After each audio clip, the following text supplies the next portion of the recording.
Just wait for the audience to filter through. It was very busy earlier today. I think people are still having their lunch, but we thought that 1:30 was the best time for the keynote address. And for people here, which I say I'll give them a few more minutes to come in, we've got two people from DEFRA to talk about this year's and next year's and probably the next 10 years hot topic, clean air zones, in various guises.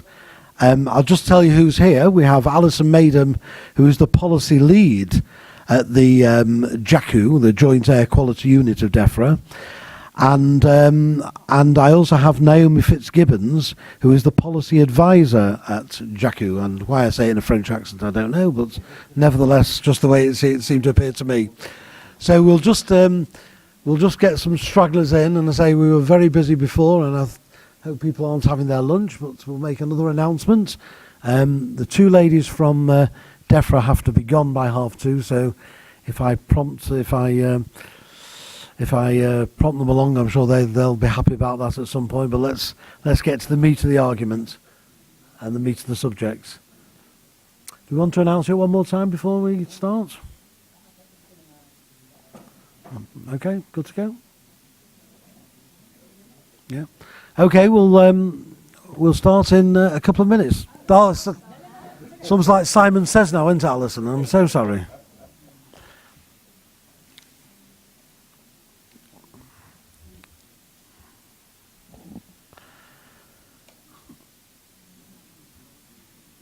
So basically, in an atmosphere of competition, pollution, where do we find our next vehicle, and no end of doom and gloom predictions, we hope that today you will come away from these seminars with a large dose of positivity and informed choices, which we hope will benefit you and, more importantly, your business, whatever the size.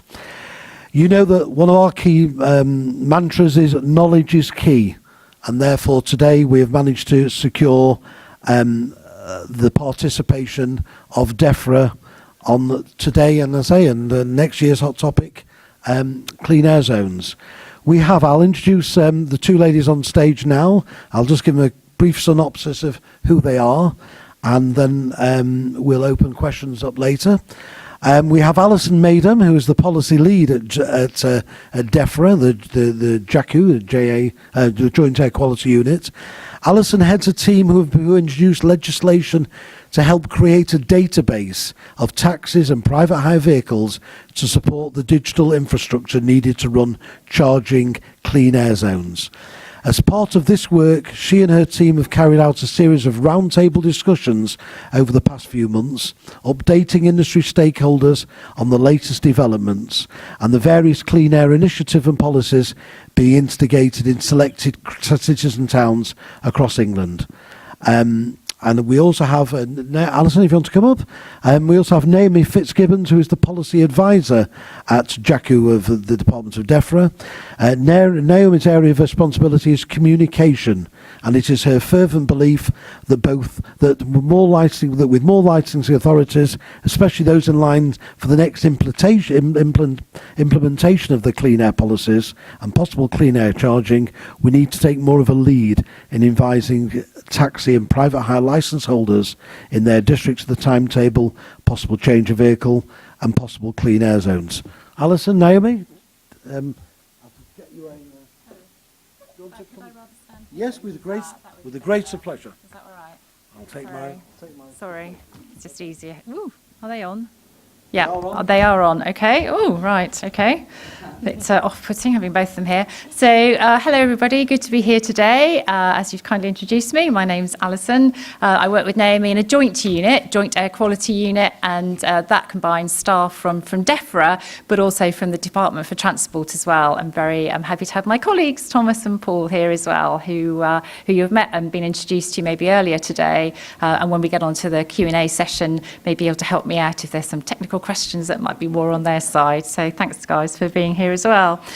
So Naomi and I are just going to do a bit of a double act, probably 10, 15 minutes at the most, and then it's your chance then to ask us some questions, because I think that'll probably work better rather than us standing here for half an hour just talking to you. So we'll give you a bit of information about charging clean air zones, kind of what they are, why they exist, what they mean for the taxi and PHV sector, the support that's out there for you and local authorities, and then communicating and working with the sector and local authorities. So about a sort of 10-minute overview of that, and then very happy then to pick up any of your questions and concerns and information you might want to know. And as part of that also, I'll tell you, as mentioned in the introduction, about the central taxi and PHV database, which we're creating at the moment to help support the charging clean air zones, and which primarily was the reason that brought me into contact with the sector and the round tables that we've had. And I recognise a few faces, including Ian and everybody who kindly have come to our round tables and had the great conversation with us, and Donna as well. So it's really lovely that I'm able to carry on with that now and come out and meet you all today. So, as I'm sure you will be aware of, air pollution has been a lot in the press. Everybody talks a lot about it. It's actually the top environmental risk to human health, and the fourth greatest threat to public health after cancer, heart disease and obesity. And I'm sure everybody here and in the expo today really is alive to that and wants to do their bit for air quality. It can affect certain sectors of society, particularly vulnerable groups such as the elderly, children and those with pre-existing health conditions. And just to quote you some statistics, Public Health England estimates between 28 to 36,000 deaths a year due to long-term exposure to air pollution. So something really that we do have to take very seriously. And certainly DEFRA and DFT and the government as a whole really does want to tackle air pollution. And one of the ways they've done this is over the last couple of years publishing plans for tackling nitrogen dioxide and what we particularly call nitrogen dioxide roadside emissions. So those are the NO2 levels, emissions that are coming from vehicles of all types, whether they're lorries or taxis or private vehicles or minibuses or something like that. And it's the only statutory air quality limit, this NO2 level, which actually the UK is failing to meet at the moment. So the plan that's been published sets out those areas and local authorities in England which are predicted to exceed these NO2 limits in the next few years, and therefore requires them, the local authorities, to draw up a plan as to how they will go about and bring down these limits. And the key thing is in the shortest possible time. We want this to happen as quickly as possible. Now, this isn't all local authorities. We're not asking 300 and whatever authorities in England and Wales. We've identified that there are around 37 that we've been asked to draw up a plan. And so exceedance of NO2 levels are monitored with bits of equipment called continuous analyzers and other things that I don't necessarily know a lot about, but our science team do. And what they can do, and NO2 levels that are recorded and where they're exceeded actually can be due to a number of factors, not just geographical location, but maybe to the types of vehicles driving along that stretch of road, the composition, what we say, of the fleet that are going along there, often the speed at which they're travelling, because the speed can determine the NO2 emissions that are coming out, and also the geography of the land, and very specifically on a particular stretch of road, if there are lots of tall buildings either side of it, what we call canyoning effect, and therefore the emissions aren't able to disperse into the air as quickly as some places. So you might say, well, why does that particular stretch court and have to do a plan, whereas this isn't? There's absolutely a number of factors that are taken into account when we carry out the modelling and come up with that NO2 limit. So what is a clean air zone? Well, that's defined as an area where a range of targeted action can be taken to improve air quality. And it can involve a single road, or it can be much wider and involve part of a city or city centre. And this can include an area where vehicles are charged or fined for entering if they don't meet certain minimum emission standards. And these minimum emission standards are set out in what we call the Clean Air Zone Framework, which we issued a couple of years ago. You may well hopefully be familiar with those levels, and they're generally Euro 4 for petrol vehicles and Euro 6 for diesel vehicles. But local authorities that are bringing in clean air zones, those are the minimum, and if they make their case and can justify it on their modelling, they can actually go, if you like, sort of stricter limits than those. So the government plan, when we published it, said that if local authorities introduced,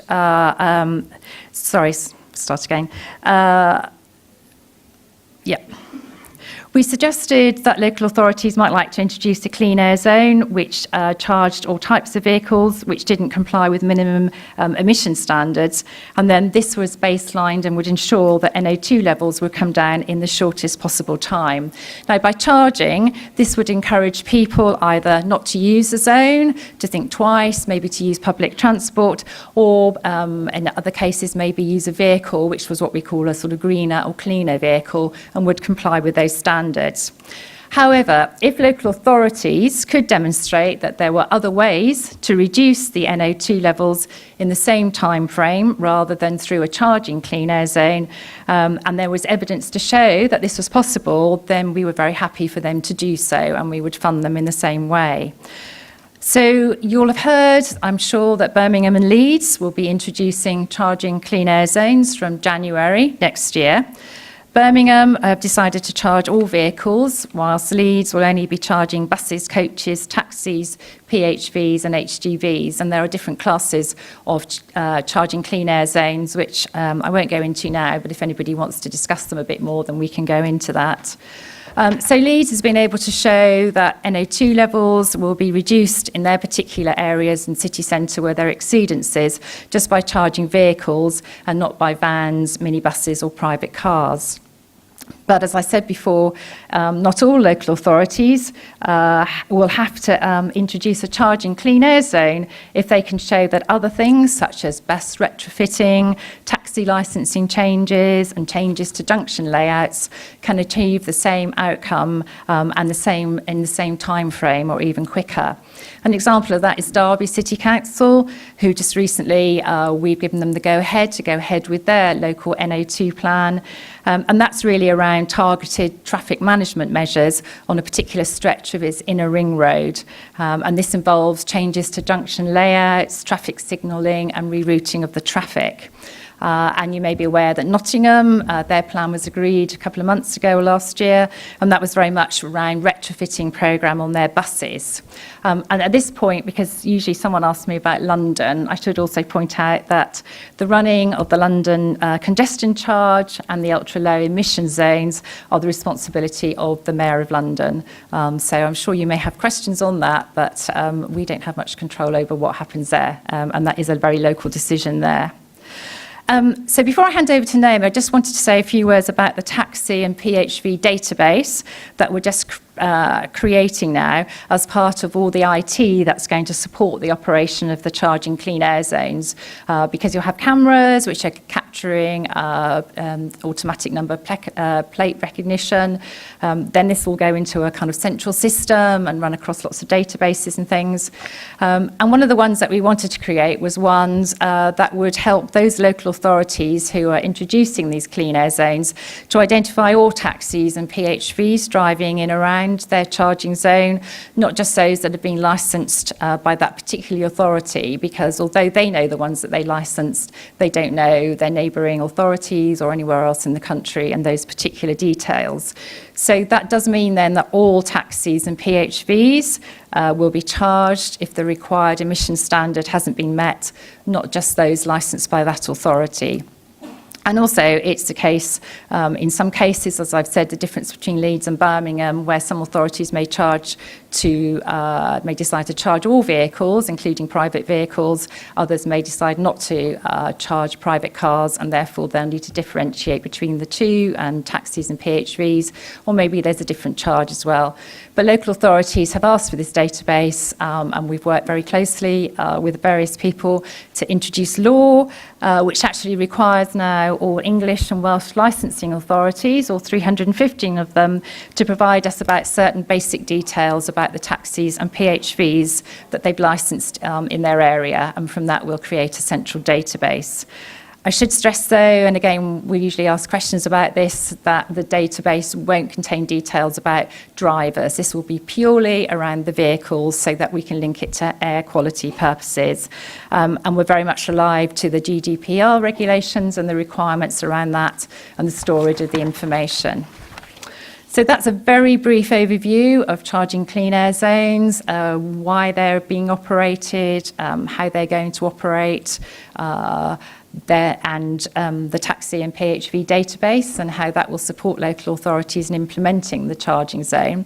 So I'm just going to pass over to Naomi now, who's going to say a few more words about the funding that we're giving to local authorities and also through various funds to support taxi and PHV sector, and also about the communications role, which, as we said before, as introduced, is actually really key in staying in contact with you so that you're alive to what's happening, and we're able to kind of put you in touch and make sure that your voice as a sector is heard as charging clean air zones are discussed. Thank you, Alison. So yeah, as Alison said, I just really want to discuss some of the, I guess it's a more positive aspect of the nitrogen dioxide plan. So some of the funding that we've got available to support taxi and private hire vehicles as part of the plan, and also more widely available in central government. And then I'm also going to say a couple of words on how communication relating to the nitrogen dioxide plan is a real priority for us at DEFRA. So with regards to funding, so we have 275 million available from what's called the implementation fund, and that goes towards setting up charging clean air zones or towards the non-charging measures that Alison mentioned earlier. And then to put that into context, we also have an entirely different pot of money called the Clean Air Fund, and this is 220 million dedicated purely to mitigate any negative effects that may come about as part of schemes that are put in place as part of the NO2 plan. So local authorities are able to competitively bid from this pot of money to then allocate this funding to groups who may, experience some side effects as a result of the clean air schemes that have been put in place. So to give you an example, there's 7 million that's been awarded to Leeds, and that's to support the taxi and PHV drivers to upgrade a loan. So eligible drivers or operators can apply for an interest-free loan of up to £10,000 or a non-repayable grant worth £1,500 in order to upgrade. And then, for example, Birmingham, who also have will be instigating a clean air zone from January 2020. They've been awarded 14.7 million, and that's for Hackney carriage support package, upgrade to cleaner and greener vehicles, and a leasing scheme, as well as PHV upgrade support. So those are, that's the funding that's available for local authorities instigating a charging clean air zone. But as Alison mentioned, there are also a lot of LAs who are not going to be introducing a charging clean air zone, who are also getting funding towards the taxi and PHV sector. So there's local authorities, like I've been working with local authorities such as Phtm, and they've been given funding for a taxi incentive scheme, even though they're not doing a charging scheme. So there's other kind of perks and funding pots available separate from, even if you're not in a local authority who are implementing a charging zone. Outside of the nitrogen dioxide plan, there are also several more sources of government funding available to the sector. So there's the 50 million plug-in taxi grant from the Office of Low Emission Vehicles. There's also the plug-in car grant, which is available to private hire vehicles, and that's been taken up by 170,000 vehicles who've upgraded to ultra-low emission cars. There's been 20 million awarded for 27 local authorities to put in charge point infrastructure.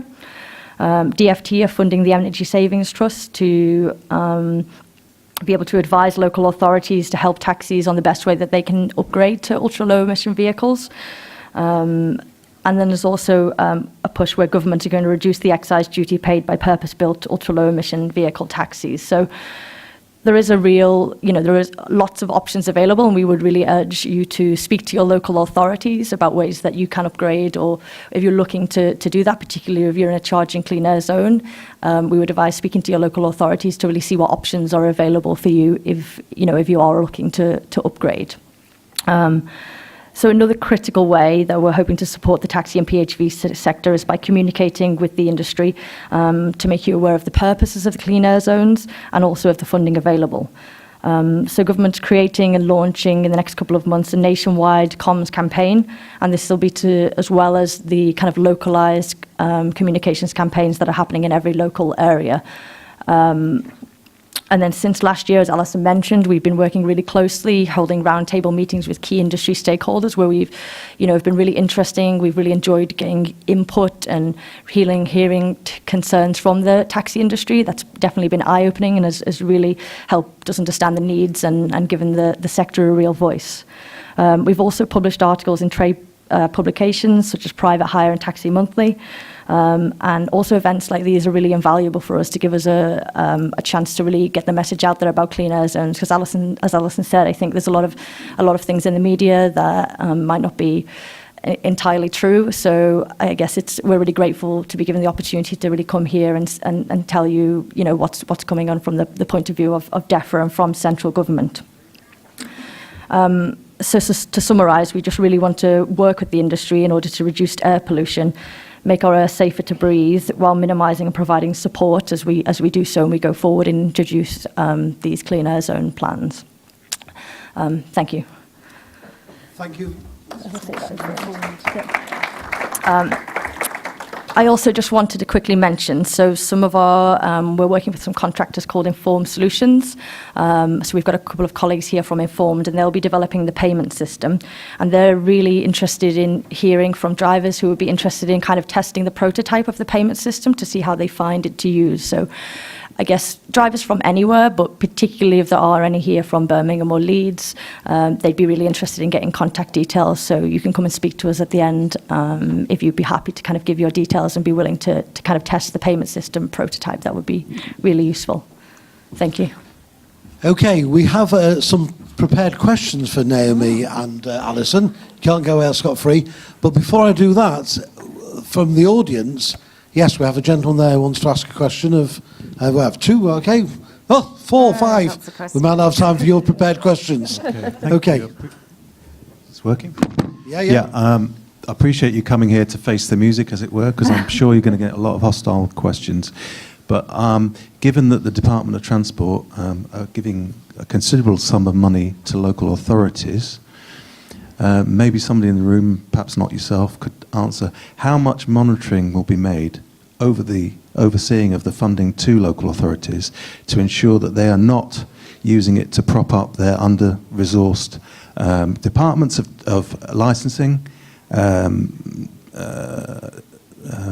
I looking? Highways departments, all these other departments that rely on funding, and how much oversight do you have about the proportion of the funding that goes directly to those people here in the room who might be under that local authority to actually go ahead and replace their vehicles, as I'm sure some of them really would like to do if they can afford to. Well, I think we've got 3 questions there, but I think we've got the gist. I think your general point is we're not just giving money out and then not tracking what's happening to it, and we want to make sure it's actually going to what we were told by local authorities it would be spent on. And we have a big team in DEFRA that certainly is looking at the monitoring, both in terms of the financial spend, and we ask local authorities to regularly update us on how they're spending the money and to make sure it has been spent, and also on then the outcome in terms of monitoring of NO2 levels to make sure that what actually they're introducing is achieving what they said. So I completely take your point. It is public money we're spending, and we need to make sure that it is actually being spent on what we believe and have been told it will be spent on. And there's also the bit around, and I'm asked again, and I don't know whether this question might come up about the money that people or local authorities will obtain potentially from charging and the clean air zone. A certain proportion of that will go to running of what we call the central service bit in the IT and keeping that going. But also it's very clear that if they make any sort of additional money, in addition to cover their costs, and that has to be spent on local transport air quality initiatives, it cannot be then put over into, as you say, propping up other services. So I hope that reassures you. Okay, gentleman over there. Tom, is it? Yeah. Transport for Greater Manchester has run 3 consultations up to now. Yeah. You mentioned Euro 4 will be compliant. In Salford, we've got a 10-year maximum vehicle age and a maximum of 4 years coming on. In 2021, a Euro 4 petrol vehicle will be between 12 and 17 years old. Are you not sending out the wrong message to councils? And like I say, 3 consultations where they've gone to local businesses consulting with them and residents of Greater Manchester. Are you not saying to these people, well, it's all right to drive about in an old banger at the same time as reducing air? Because at Salford's, the wording they used to us when they brought in a vehicle age in 2011 was, we don't want people driving about in old bangers. Okay, Alison, Naomi, who wants to take that one? Sorry, I wasn't quite clear about the point that you were making. It's probably my fault. I'm sure you. The point is a Euro 4 petrol will be between 12 and 17 years old come 2021 when Greater Manchester wishes to bring it forward. Now, at the same, I want to add to that because we've been going to these green events since 2014. So the trade have known about it, but why have Greater Manchester and these other areas left it too late? So instead of like saying back in 2014, when I think Birmingham got grants to convert the most polluting black cabs over to LPG, we're far behind these other places. So now we've only got 2 years to change over 667 out of 1,000 private hire vehicles in Salford where I live. So I think it's just why Manchester so late in implementing your. If you can answer that delicately. I think that we obviously want local authorities to bring in plans as quickly as they can. There will be timetables set. Some authorities have been more eager than others to work with us and bring forward that time frame. But certainly colleagues are working very closely with Greater Manchester.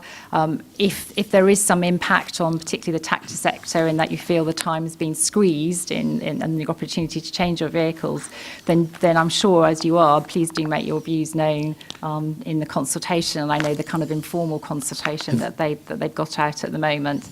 And I'm sure that they will be putting in as part of their bids and plans of the Clean Air Fund to make sure that there is provision for those affected by it. And it sounds as though the point you're making is obviously well made, and I understand that.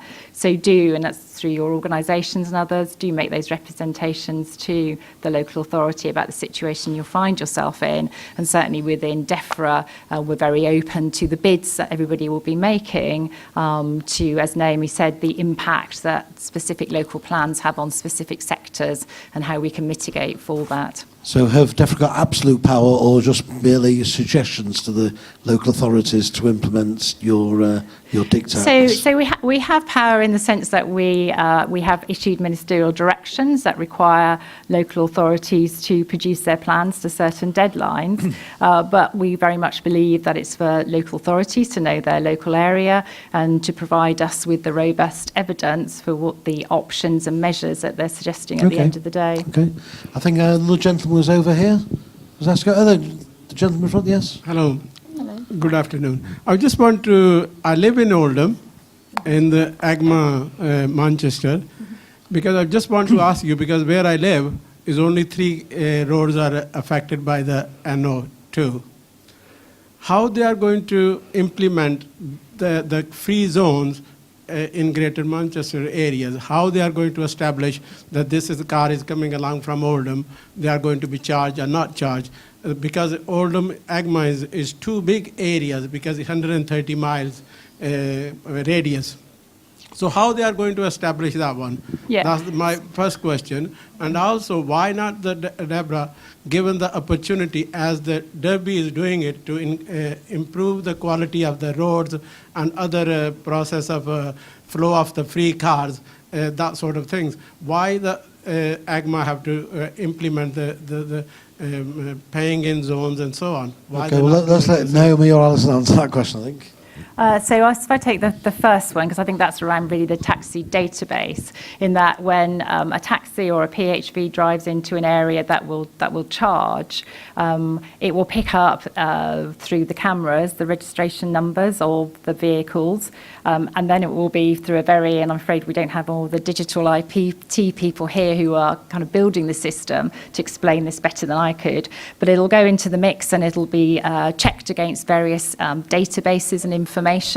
One of those will be, is it a taxi or not? And we'll have details, because it's going to be updated on a weekly basis, if not more often, of all the taxis and PHVs licensed throughout England and Wales. So immediately it will return from the system whether that vehicle is a taxi or not. And then if it is a taxi, then it'll check the registration against the vehicle group or petrol or the fuel type, and then work out whether it's actually chargeable or not, and then it'll check to see whether a charge has been paid, and that there isn't, then the sort of penalty charge notice process will work. So there's kind of a system that works, and by creating the database, as I said, therefore anybody driving a taxi or a PHV into a charging area where a charge is applied to those particular vehicles will be caught if their vehicle isn't compliant. I think your other point was basically saying, well, why don't we just improve the road system or the nature of the roads? And as much as we'd love to do that, we also have our highways agency colleagues, and I know it doesn't sound very joined up, but actually they're sort of a separate entity, and we're certainly encouraging them and working with them on their air quality programme. And I know they've been a lot in the papers recently about maybe not spending that money as quickly as we'd like them to, but we're certainly working with them, and they do have a programme now of making improvements to the roads and also other things that they can do to actually help with air quality. So it's not just us, and DFT, Highways Agency, you're right, have a key role to play in the air quality world as well.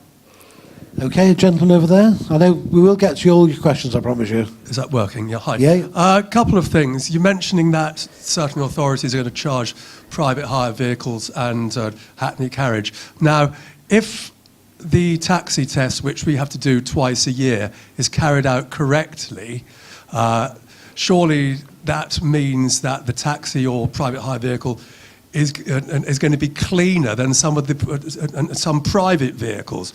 You look at the amount of rubbish which is kicked out of the back of private vehicles, and it's worse than taxis and PH vehicles.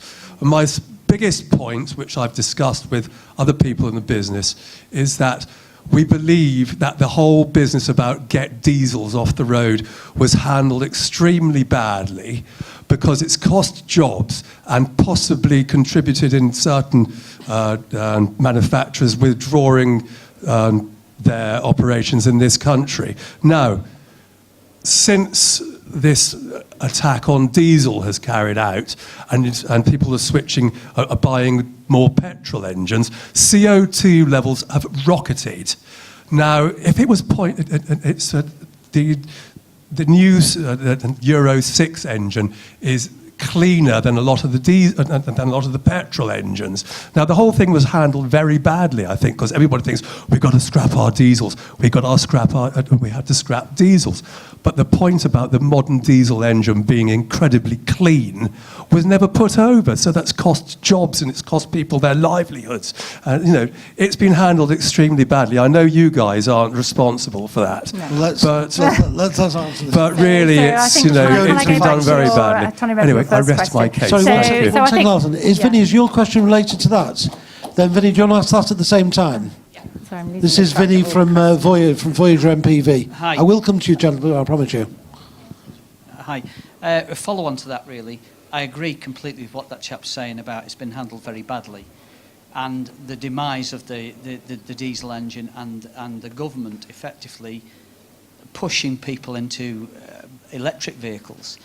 The electric vehicles are, to my mind, a stepping stone, and anything to clean up the air is great. I'm all for it. However, it seems to be overlooked how we charge all these electric vehicles. We plug it into the national grid. The national grid is powered by power stations, which are gas, oil, and all fossil fuelled. We have got one or two nuclear power plants around the country, one of which is in Glasgow, which has been shut down because they found cracks in the nuclear reactor. What do we do with the nuclear waste when it's finished with? Okay. You know, that's another issue. You know, nobody's come up with a proper solution. We're burying it underground. Well, I think Alison and Naomi have got like 7 questions to ask. Yeah, That's sorry, I'm just trying to write some yes, I know. points before I lose let's track take of it them all. succinctly one at a So time. maybe I'll take the first point, which was often asked again about why private cars, in some cases, aren't charged, but PHVs and taxis aren't. So the Clean Air Zone framework document does show that for whether it's a Class A or a Class D, then PHVs and taxis are charged, should be charged and caught. And that is based on modelling that has been carried out by people to show actually taxis and PHVs make quite a lot of journeys.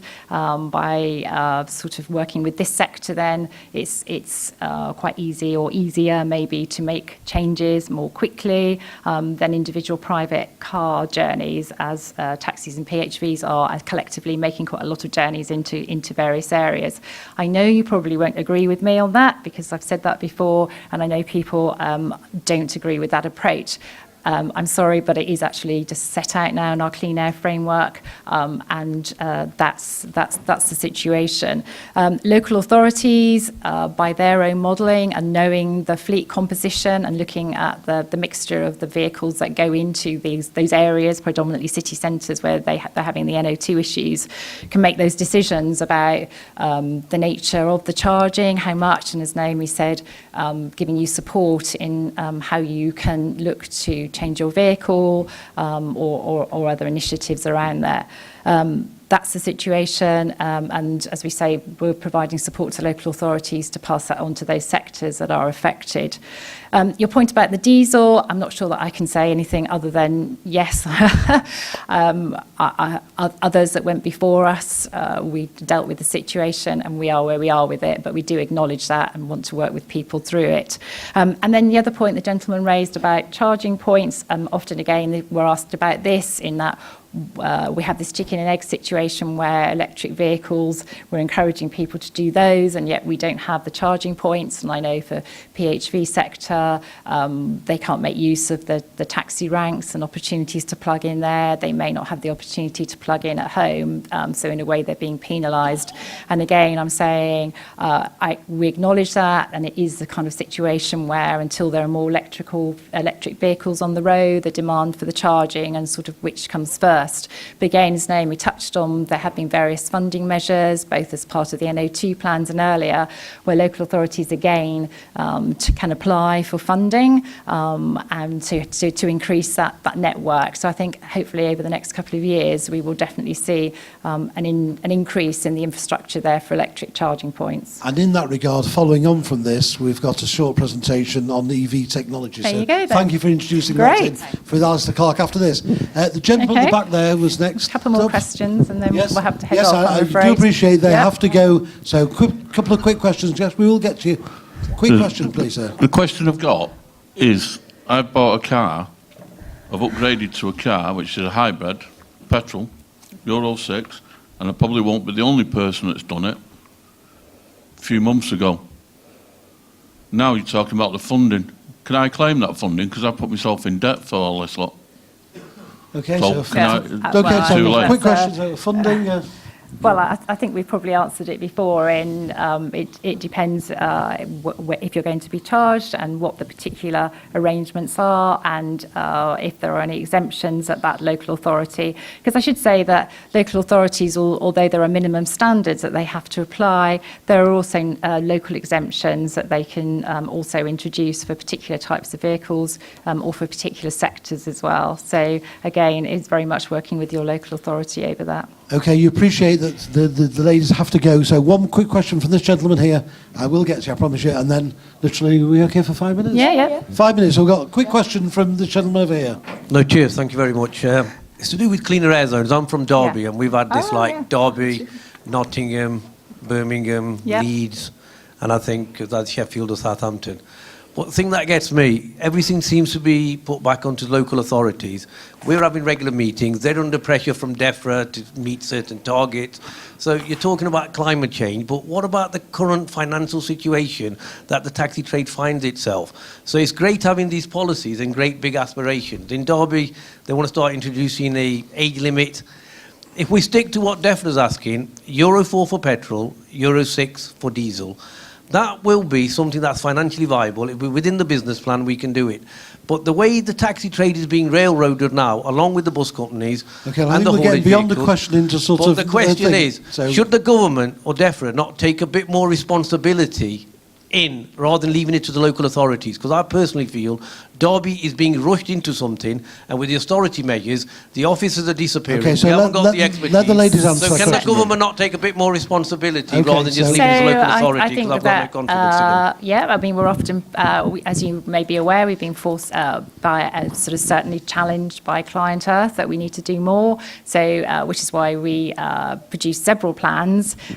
It's all very well us sitting in London saying you should do this, you should do that, but actually local authorities are best placed to know the mix of the composition of their traffic, their local stakeholders, the sectors, so that although we can set general principles and ask for evidence, it is very much, we would say, for local authorities to know their local area and to come forward with the measures that they think best suit and will help NO2 levels reduce as quickly as possible. In the case of Derby, I do actually know that quite well, that particular plan, and I know that they, at the end of the day, we've agreed that they won't go for a charging zone, and that on their particular bit of the inner ring road, they will just do some targeted traffic management measures so that the way that the traffic flows there actually means, therefore, that the NO2 levels come down. So that's a way in which they've been able to do that without having then to bring in a charging zone that's impacting on people.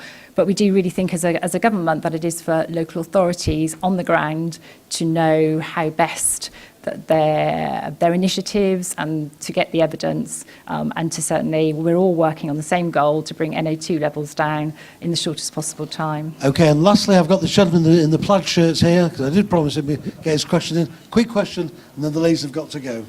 Okay, just over a year ago, we decided to transfer all our vehicles to electric. Yep. The problem we've got is obviously the charging, which you raised Yeah. very briefly. We've been going round in circles with our local authority who will not put in any electric charging. They just will not, because they say there's a cost on the taxpayer, and the taxpayer shouldn't bear that cost, even though we've offered to fund it. They Okay. still won't do it. So who should we get them to approach at DEFRA to get some of this funding that you say is available for them? So which local authority are you? Horsham District Council. Horsham. I think a lot of the kind of funding that goes towards charging infrastructure would fall into kind of actually more the DFT side and Office for Low Emission Vehicles. So ours is very much like our plan. The NO2 plan really focuses on local authorities that have an NO2 exceedance. So that's the only sort of pots of funding we have available. But my two colleagues here from DFT are here, and I might have something to say on that. All I was going to say on that was let's catch up afterwards. We can have a chat and see what we can work through. Okay, well, at that point, I think the ladies have been very, very informative. I'm pleased that they've managed to come and do our keynote address. So may I thank you, Alison. May I thank you, Naomi. And I know they've got to rush off. Thank you. Thank you. And following on from that, because we are rushing, we have Alistair Clark, who is the CEO of EV Technology. I can use this again now. We have two short presentations on the subjects of EV technology. Presumably you'll come over here.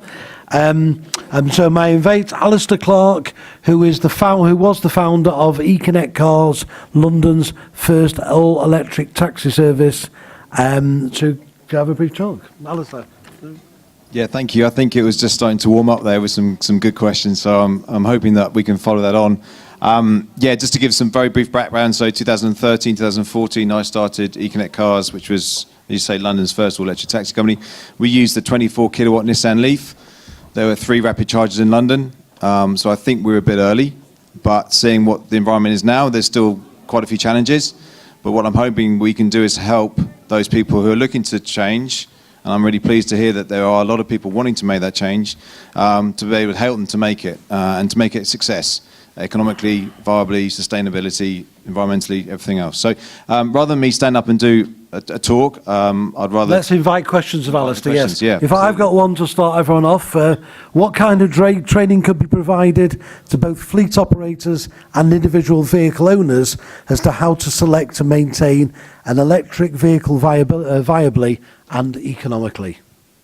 Yes, I think personally the most important thing there is to really understand your current needs or how your fleet works today. It's going to be very difficult to change the way you work, so understand how you work. And what I mean by that is, often people think about, well, what's my average daily mileage? That's what I need to know. If I do 120 miles per day average, then that means I can use a Leaf or whatever. Actually, it's a bit more complicated than that. I think what you need to break it down into what sort of journeys do you do? Do you do lots of short journeys or do you do lots of motorway journeys? Because that's going to impact your range quite significantly. Where the car dwell, where do they stay in long periods of time that can be used to charge the vehicles. So you want to be charging the vehicles when you're not wanting to do something else. So it's got to be an opportunity charging. So if you've got a key client that you end up stacking your cars nearby come 9 o'clock at night because you know all those jobs are going to come in at 10 o'clock, then let's have a look around that place and think, well, where can we go to charge those cars at 9 o'clock to get a top up before they have the flood coming in at 10? Also look at the opportunities for home charging. If the drivers can home charge, that's the best thing you can do. Obviously, that's not going to set every situation. Most drivers, certainly in London and places in the big cities, will not have off-street parking. So then you've got to look at, well, what's available to them? Are there some rapid chargers nearby that they can use? And can they go there before the shift starts or after the end of the shift? There was a question around charging infrastructure. I think you guys have the power with this, because actually those charging network operators and owners, they are crying out for people to use their chargers. When they put a charge point in the ground, they're making a 40 grand investment, 20 to 40 grand investment. They are worried about utilization risk. So the more charging cycles that goes through that charge point, the better they are at returning that investment. So if you can go to them and say, well, look, I've got a fleet of cars, and actually I'm going to need this working for me quite regularly because I've got a lot of vehicles going around doing a lot of mileage, then you can start making some nice, interesting deals, either with the location of charge points or even in the price of those charges. Because actually the rapid chargers that are currently distributed around the country, I think are not really fit for purpose for a taxi fleet. They're quite high cost. You're looking at 25 pence, maybe even 30 pence per kilowatt for a charge. And that's not what you need. You need a wholesale price. If you're going to be using that charge point every single day, maybe even more than once a day, then you should be looking to try and do a deal with them and say, well, look, if I can underwrite that utilization, if I can promise you I can do this many cycles of charging, what price are you going to give me? And I reckon they'll give you a good deal. And also with some of those network operators, they will put in charge points and pay for them as long as they're provided for the public use as well.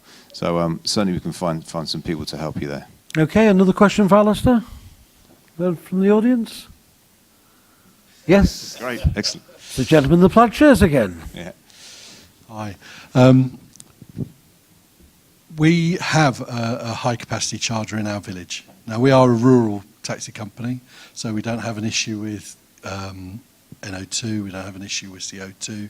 It's a personal choice on mine as the owner of the business to transition into electric. That I didn't know didn't work. It has not worked in 2 years, apparently. I've contacted the company that operate it. They have no plans to get it working. I've told them I have 2 electric cars at the moment. I've got another 4 that will be going online before the end of the year, and they still are not interested in trying to get it working. And I'm at a loss as what to do about it, because I'm going to be putting at least 6 charges a day through it, possibly 12, because as you know, with the range and everything, even with the new Leafs, with a range of 240 miles, when you're doing rural travel, we're doing 300-400 miles a day sometimes. So it's not like city centre driving where you can get by on 100 miles. Any advice on dealing with these people? I think Alistair will be at a loss for this as well. I think this is an individual thing. You're a perfect customer. For someone like Engini or Charge Point Services, they'll come along, they'll replace that charge point, they'll take ownership of that contract, they'll take ownership of that MPAN and go, we'll run it. If the council's not interested, then let's take it off your hands. So I can put you in touch with those people, and they can deal with the council. That's not something you should be doing, We should be talking to the network operators who manage those charge points and say, sort this out. I want to use this charge point. I'm going to pay money for it. That's the way they earn their money. A lot of these network operators have had money from like private equity companies. So they've got like 10 million quid in the bank.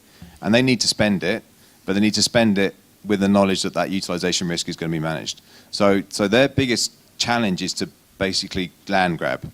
They want good sites. They want sites that they know that those charge points are going to be used. And therefore, you're gold dust for them. Okay, another question for Alistair, I think. This gentleman here.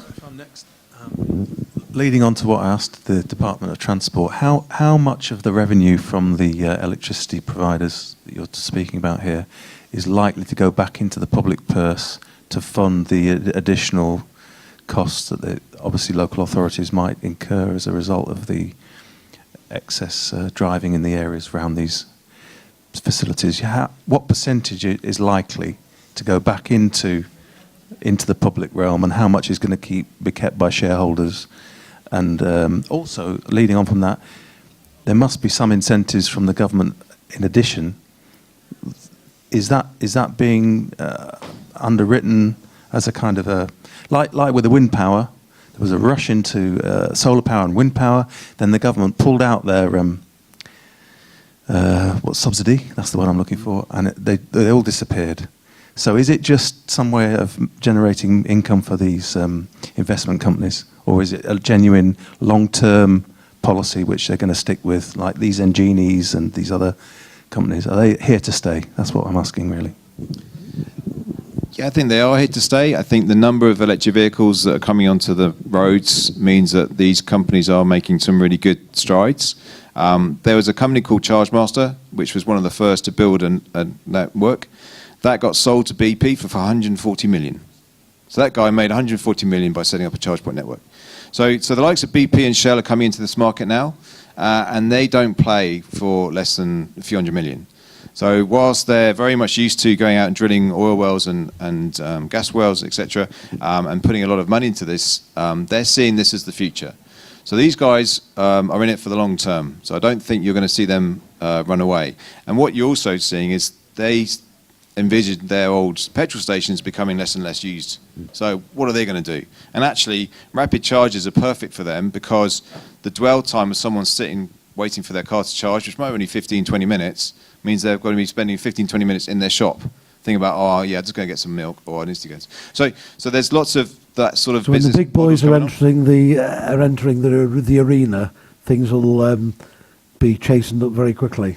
Absolutely. And what's interesting, you got other new players like Fastnet and GridServe, who are looking to build hubs of rapid chargers. Now these rapid charger hubs will have maybe 15, 16 rapid chargers on them, so you're much more likely to be able to turn up and go straight on the charge. One of the problems at the moment with the network is now you often go to a motorway service station and the charge point you want to use is being used by somebody else, so you have to wait. Whereas these hubs are especially designed to have multiple charge points, and therefore less and less of an issue around waiting for somebody else. But they also act as a flexibility on the grid. So there'll be stations with batteries and rapid chargers, and so they can help with the flexible demand and supply on the grid. And I think that's another really interesting area that big companies like Shell and BP are getting into. They're looking at this as a much more of an energy play. It's not just an electric vehicle play. Okay, the gentleman there in the beard. Do you want to use your microphone? The second point I was trying to make was on-street charging for everyday hackney cabs like myself and the private hire sector dropping in city centres. How much of the 30 pence per kilowatt, or what you were referring to, is likely to go back into the public purse, and how much is kept as genuine costs for the company? Sorry to give you this answer, but it depends. So some contracts with the local authorities are based on the network operator paying for the installation. So someone like Engenie, for example, will go in and say, well, we'll pay the 30 grand, we'll put it in there, and we'll take the revenue. So all that revenue goes back to the private shareholders of Engenie. Others will say, well, we will fund 50%. The local authority says, we fund 50%, you fund the rest, and then we'll come to a profit share. So to answer your question, I don't know. Each case will be different. But to tell you, the cost of that energy is probably about 7 pence, 8 pence per kilowatt. So that's the margin they're making. So that margin's got to recover the cost of that 40 grand or whatever it is to install it, cover the cost of operating that unit, making sure it's up to date and maintaining it, etc. And the rest is then available to share, either going back into the council's coffers or going to the shareholders. Now, talking about going to the utilisation piece, if they can cover their costs within 5 years, that's 5 years of great profit. So they're really keen to get people to use these things. Okay, the gentleman over there with the beard. Yeah, we've got, yeah. Good afternoon once again. Because the thing is this one, that the electric cars are too dear, and we are going to be continuously working with the Euro 6 and Euro 4 in emission problems. Is it any vehicles available on the solar system which is cheaper than electric cars? If you can answer that quickly, Alistair, because we have to go on, rush on. So. Yeah, sorry, cheaper than electric cars, another technology. You mean like solar or hydrogen? So I think hydrogen is always going to be very, very expensive for cars. I think it fits quite perfectly with HGVs, but actually the cost of that technology to get it into a vehicle is going to make it very expensive. So I'm not sure I believe in hydrogen fuel cells for vehicles. In terms of solar, I think that is a very interesting area, but I think what solar is going to do is going to supplement the EV.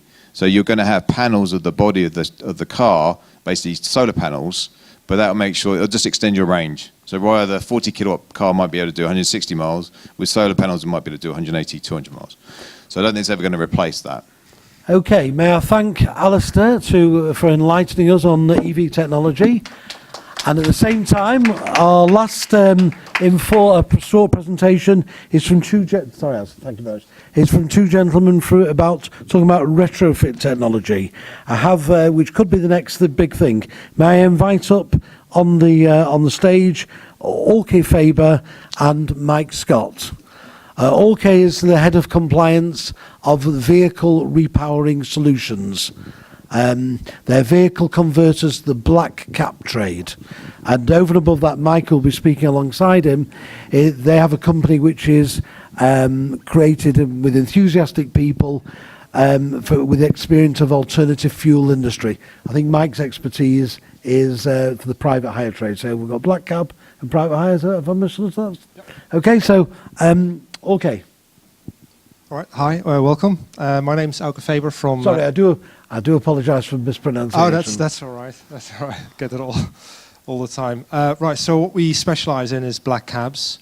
Black cabs are diesel operated, and in order to make a change from basically Euro 1, 2, 3, 4, 5 to Euro 6, we've made it possible to exchange the engine with an LPG powered engine that will give you that Euro 6 emissions and have an additional fuel benefit to that as well. We can basically convert any TX1, 2 or 4 to be Euro 6 compliant. And in order to prove that, we've basically subjected the technology to all the emission tests that you can sort of think of. And on top of that, have achieved TfL approval to supply the technology into London, and have achieved CIVRAS approval, which is the Clean Vehicle Retrofit Accreditation Scheme. It says here that you reduce harmful emissions of such as NOx by 97%? Yes, that's right. That's quite a statement. Yeah, it's quite a statement. If you have a look at emissions from Euro 4, Euro 3, if you just purely look at the limits, it's such a drastic improvement to reduce from those emissions to Euro 6. That's 93%, almost on emission levels only. We top that. We get to 97%. We basically beat the standard petrol car that you can buy in shops today, with a taxi that's probably done over 200,000 miles. When we get into an emission lab, for example, like Millbrook, Myra, or even Bath University, they are surprised to see a working operating cab get into the lab, being driven in instead of on a trailer, do the emission test, achieve Euro 6 results, and just drive out of there. And they're just surprised that we were able to do that. So yeah, we're quite happy to present that. Has anyone got a question for Elke?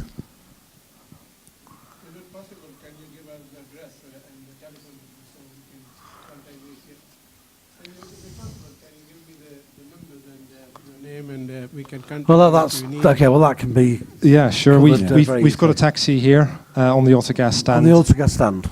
where you can look at it. Okay, Mike, do you want to take it off at this point? Yeah, hi. My name is Mike Scott. I've been involved in LPG for probably the best part of 10 years. LPG, in my mind, is probably the way to go for taxis in the near future. Electric is probably, over a long period of time, is probably very good. But LPG, because it's a retrofit system, it means it can be fitted to virtually any vehicle out there. It's very, very clean. Like Arku says, it is also 90% cleaner. And the systems work extremely well. They've come in their infancy, their very early days in the year 2000 when they came into fruition. They were not very good, but nowadays the systems are so good now. They're indistinguishable between whether you've got it on petrol or you've got it on LPG. But the beauty of it is the system runs so much cleaner.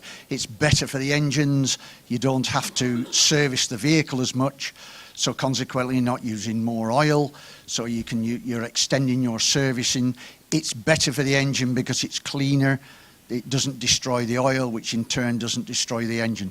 So LPG as a fuel source can be bought from most, a lot of petrol stations now. You can retrofit tanks in your own. If you've got a big enough taxi dealership, you can put a tank in the yard.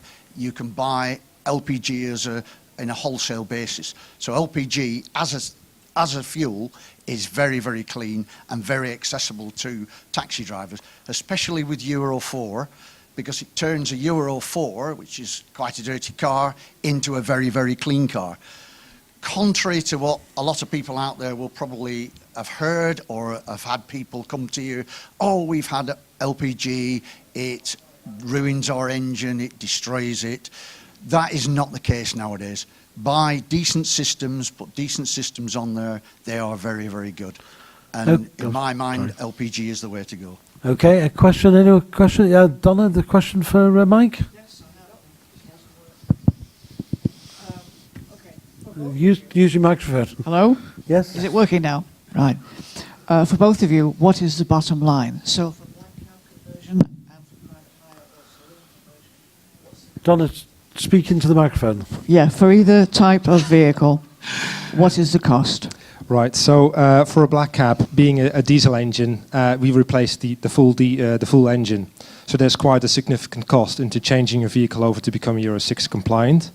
For a normal TX4, which is basically taxis after 2007, the cost would be about £12,000, 12.5. The interesting part about the spend is that on fuel, you'll actually save between 25 and 30%. So if an average driver does about 25,000 miles a year, it actually pays for itself in 4 to 5 years. The experience of driving the LPG-powered taxi is also quite different. Not only is your working environment quieter, vibration-free, a much nicer place to work in, it's a brand new engine, it's a petrol engine, therefore you'll also save on maintenance during those years that you basically make a return on investment. So it's an initial investment, but it pays for itself. And Mike? Yeah, similar thing with our conversions. I mean, ours are retrofitted systems. You're looking at an average cost of about £2,000 plus VAT to fit a system to a vehicle. We can fit here, we're doing vehicles presently, we do hybrid vehicles, we call it tribrid, so we do Toyota Priuses, which give you an idea, are doing an average of about 220 miles to £10 worth of fuel. They're staggeringly clean. I mean, a lot of people just a little bit on hybrids. Everybody says, oh yes, a Prius is like 97 grams per kilometre or 87 grams per kilometre. But everybody's forgetting that there is a petrol engine involved. So you've still got a petrol engine that's putting out emissions. So you strap an LPG system to it, it's even cleaner, but it's also very, very cheap to run.